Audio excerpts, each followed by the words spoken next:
Bonjour et bonsoir à tout le monde en fonction de votre position géographique. Ravi de vous retrouver dans cette nouvelle vidéo sur le logiciel QGIS et bienvenue sur votre chaîne de formation sur les logiciels de SIG, de mine et des statistiques.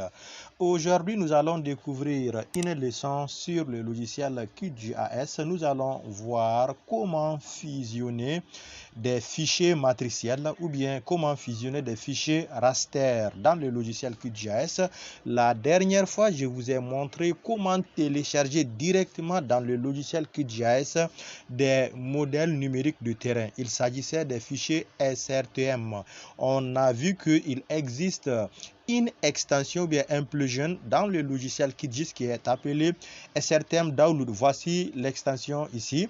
Il suffit de cliquer sur ça et automatiquement télécharger les données MNT de votre zone de travail. La dernière fois, on avait téléchargé ces deux MNT là. Vous voyez bien que voici le premier et voici le deuxième. Donc nous aujourd'hui, on voit que les deux fichiers là, chaque fichier couvre une partie de notre zone de travail. Notre zone de travail, c'est ce fichier là qui est là.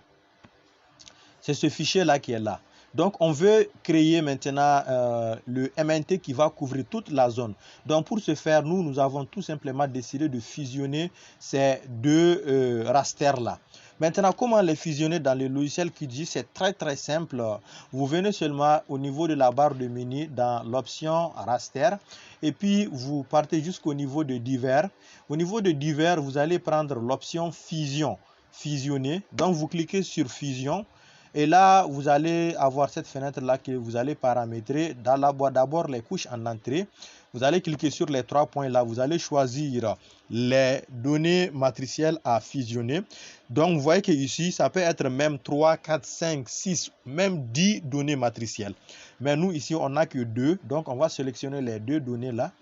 Donc, une fois que c'est sélectionné, on clique sur OK. Et là, maintenant, type de données en sortie, on lève ça, l'option par défaut, fusionner. Si vous voulez, vous enregistrez ça dans une couche ou bien vous gardez en fichier temporaire. Tout dépend de vous. Donc, dans notre cas ici, on va garder le fichier comme un fichier temporaire. Un fichier temporaire, cela veut dire que juste après le travail, là, si on ferme le logiciel, là, le fichier va disparaître. Ou bien, si on veut aussi, on peut décider évidemment de mettre dans un dossier. Enregistrer vers un fichier. Bon, on va enregistrer vers un fichier. Et là, on va prendre ici fusion. Voilà. Fusion. Donc, c'est un fichier TIFF. On clique sur OK. Et là, maintenant, ouvrir le fichier une fois que l'algorithme est sélectionné aussi pour que ça puisse être chargé dans QGIS. On peut donc garder cela.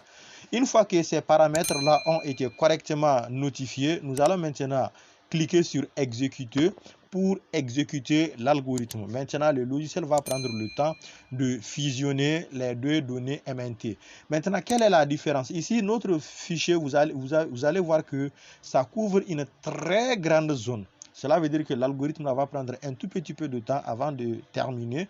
Donc, la fusion là va dépendre de la taille de vos données. Donc, nous allons passer jusqu'à 10 secondes et ça va finir et on continue. Donc, voilà, c'est terminé même. On clique maintenant sur fermer. Et là, on voit qu'il y a un fichier qui est créé ici qui est appelé fusionner. Donc, maintenant, qu'est-ce qu'on peut faire? On va essayer de tout décocher. Donc, on décoche tout. Maintenant, voici le résultat. Vous voyez que cette fois-ci, le fichier a été, les deux données MNT ont été fusionnées et constituent désormais une seule couche.